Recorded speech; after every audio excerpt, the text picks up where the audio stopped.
So ఈ GST 2.0తో double dose అభివృద్ధి అని చెప్పి మోదీ అంటూ ఉన్నారు. సో జిఎస్టీ సంస్కరణలకు మోదీ గవర్నమెంట్ శ్రీకారం చుట్టింది. ఈ నెల 22 నుంచి అవన్నీ కూడా అమల్లోకి రాబోతూ ఉన్నాయి. సో చాలా మందిలో చాలా సందేహాలు ఉన్నాయి. అసలు ఈ జిఎస్టీ రిఫార్మ్స్ ఎందుకు, వాటి ఉద్దేశం ఏంటి, ఈ జిఎస్టీ రిఫార్మ్స్ వల్ల భారత్ ప్రబల ఆర్థిక శక్తిగా ఎదగబోతోందా అంటే ఏం చెప్తారు? ఎస్ అండి, ఇప్పుడు GST goods and services tax ఇది 2017 జూలైలో మొదలుపెట్టిన ఈ జిఎస్టీ మీద ఎన్నో మనకి అపవాదులు ఉన్నాయి, ఎన్నో సందేహాలు ఉన్నాయి, ఎంతో క్రిటిసిజం ఉందన్నమాట. అయినప్పటికీ మోడీ ప్రభుత్వం గూడ్స్ అండ్ సర్వీసెస్ ట్యాక్స్ తెచ్చింది. ఇది పరోక్ష పన్నులకు సంబంధించింది. మనకి డైరెక్ట్ ట్యాక్సెస్ అంటారు, ప్రత్యక్ష పన్నులు అంటే ఫర్ ఎగ్జాంపుల్ ఇన్కమ్ ట్యాక్స్. ఈ GST goods and services tax అనేది ఇండైరెక్ట్ ట్యాక్స్, పరోక్షంగా విధిస్తారన్నమాట ప్రొడక్ట్స్ మీద. ఇది చాలా చాలా ఇంపార్టెంట్. ఎందుకంటే ఈ జిఎస్టీ ద్వారా ఇన్కమ్ అనేది మనకు కరోనా పీరియడ్లో చూసినా పెరుగుతూనే ఉందన్నమాట భారతదేశంలో. ఈ జిఎస్టీ రిఫార్మ్స్ అనేది థర్డ్ జనరేషన్ ఎకనామిక్ రిఫార్మ్స్లో, అంటే ఆర్థిక సంస్కరణలో first generation, second generation, third generation అని ఉంటూ ఉంటాయి. ఫోర్త్ జనరేషన్ కూడా ఉంటుంది.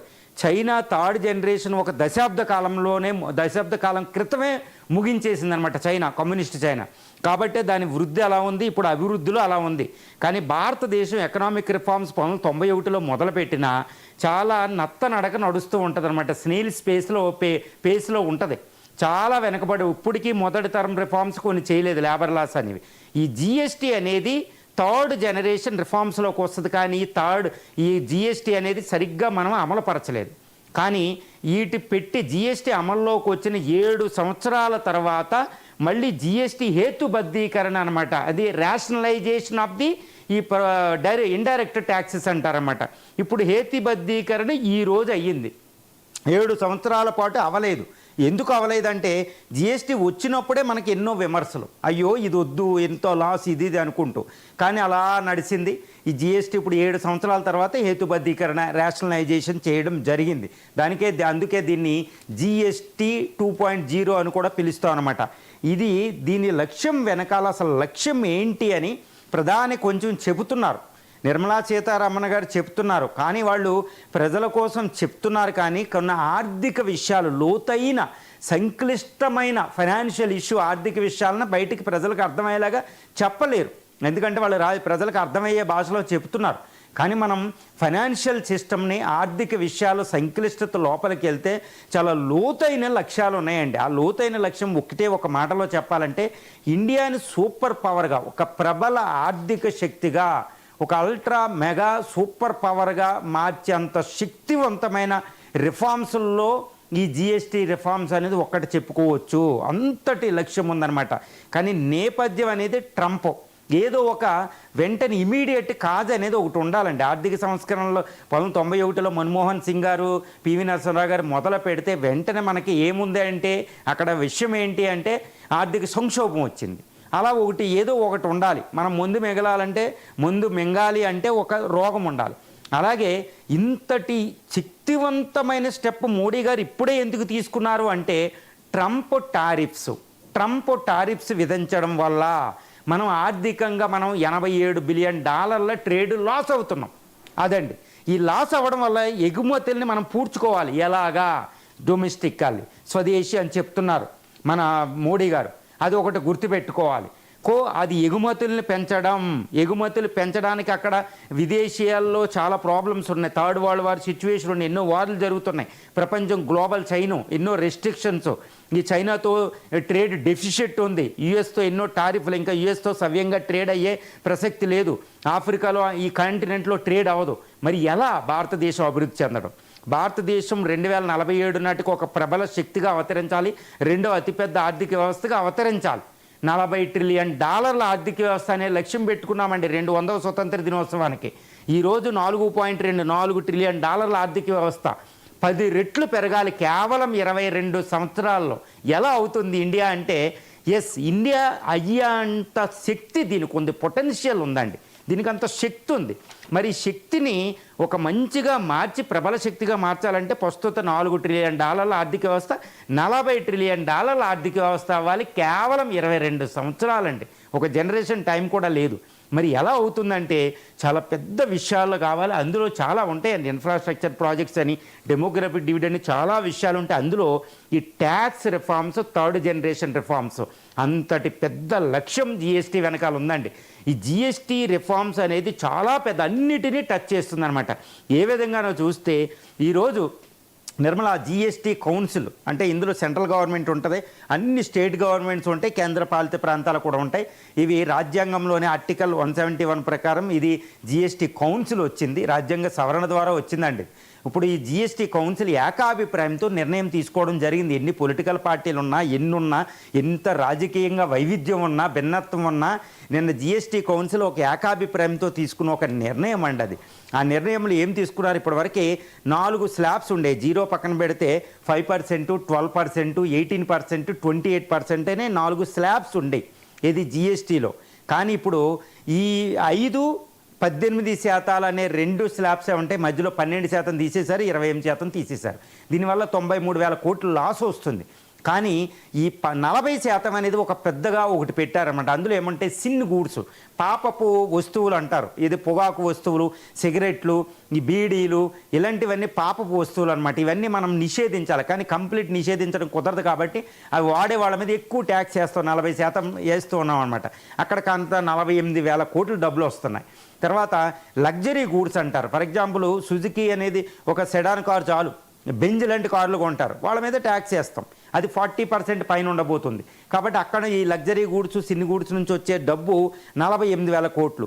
దీనివల్ల జిఎస్టీ తగ్గించడం వల్ల పోయేది 93,000 కోట్లు. ఈ విధంగా మనం పూడ్చుకుంటాం అనమాట. కానీ ఇంకా ఎక్కువ లాభం ఉంటుంది ఆర్థిక వ్యవస్థకి. ఇది చాలా జాగ్రత్తగా, సంక్లిష్టంగా ఉంటుందన్నమాట. నేను చాలా అర్థమయ్యే భాషలో చెప్తానమాట. ఈరోజు జిఎస్టీలు తగ్గించడం వల్ల ఎన్ని వస్తువులు తగ్గించారంటే, వైద్య వస్తువులు, life saving drugs, 33 saving drugs, generic డ్రగ్స్కి డబ్బు తగ్గించడం జరిగింది. 0.5%లో పడిపోయిందండి అది. తర్వాత విద్య, పుస్తకాలు, ఎరేజర్స్, పెన్సిల్స్, పెన్న వస్తువులన్నీ 5% 0% జిఎస్టీకి వచ్చేసిందండి. ఆల్మోస్ట్ 0 ట్యాక్స్ వచ్చేసినట్టే ఆ వస్తువుల మీద. 2 FMCG, fast moving consumer goods అంటాం.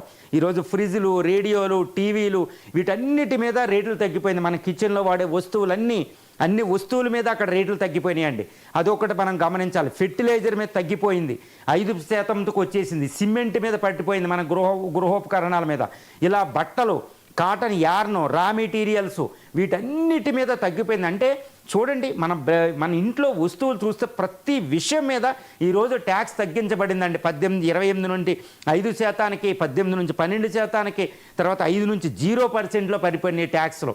ఈ ట్యాక్స్ పడింది అంటే ఎంతో సేవింగ్ అవ్వబోతుందండి మనకి, ఎంతెంతో సేవింగ్ కనపడుతుంది. అది వైద్య, విద్య, tourism, construction activity, real estate activity, health, even insurance తగ్గిపోయింది. ఇన్సూరెన్స్ పాలసీలు 18% నుంచి తగ్గిపోబోతున్నాయి 5%కి.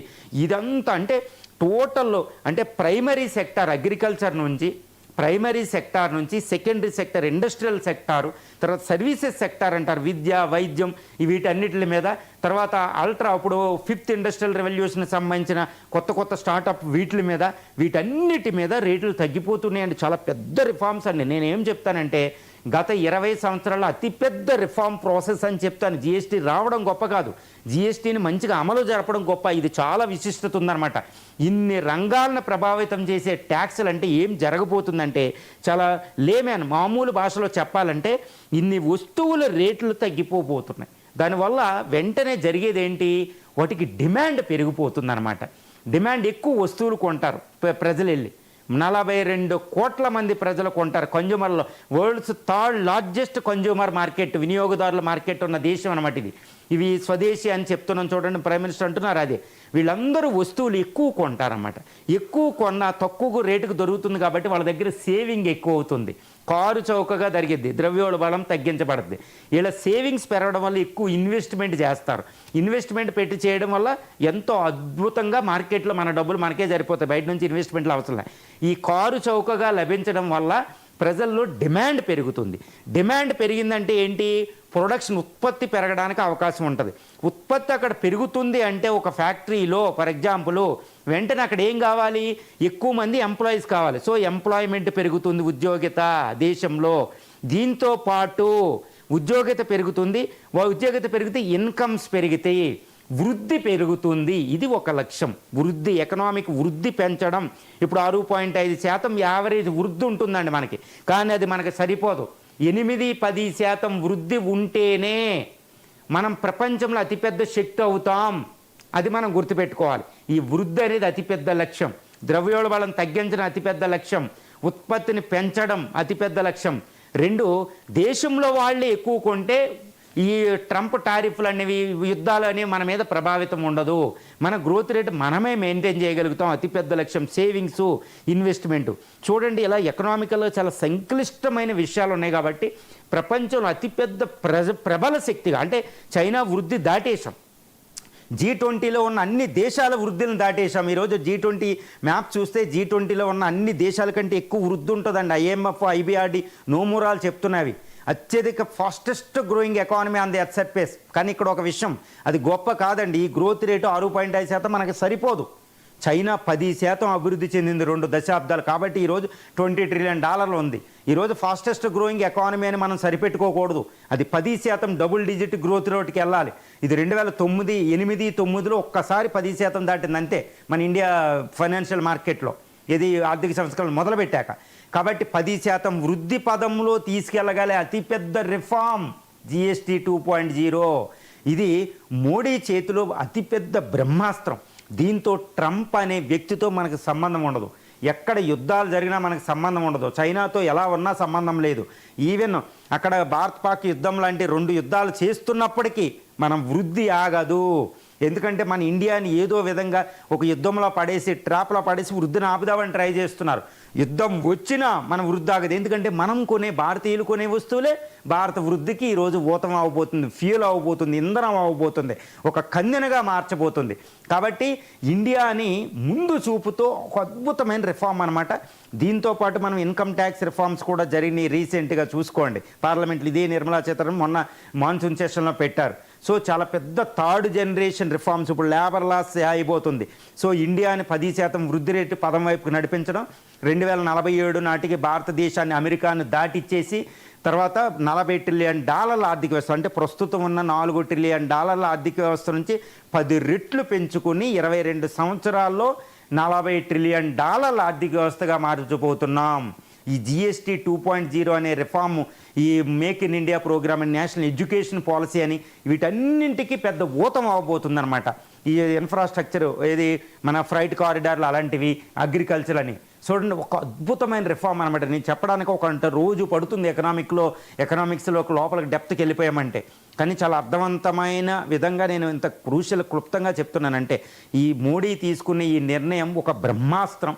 ఇది ముందే తీసుకుని ఉండవలసింది. చిదంబరం గారు నేను అంటున్నారు, ఈ రిఫార్మ్ 7 years బ్యాకే చేయవలసిందని. ఆయన కాదు అనలే, రిఫార్మ్స్ అద్భుతం, కానీ ఇంకా ముందు చేయవలసిందే. దానికి నేను ఏకీభవిస్తున్నా. ఈ రిఫార్మ్స్ని ఇంకో 4 సంవత్సరాల క్రితమే చేస్తుంటే ఇంకా అద్భుతంగా ఈ రోజు ఉండను అనమాట. కానీ ఇది మోడీ తీసుకున్న ఒక పొలిటికల్, సోషల్, ఎకనామికల్గా, దౌత్యపరంగా కూడా అన్నింటినీ కూడా న్యూట్రల్ చేసి ఇండియానికి ఒక అద్భుతమైన షీల్డ్ పెడుతుందన్నమాట. ఒక రక్షణ కవచం లాంటిదే ఈ GST రిఫార్మ్స్. దీంతో ఇండియా అనేది ఆర్థిక శక్తి అవ్వడం అనేది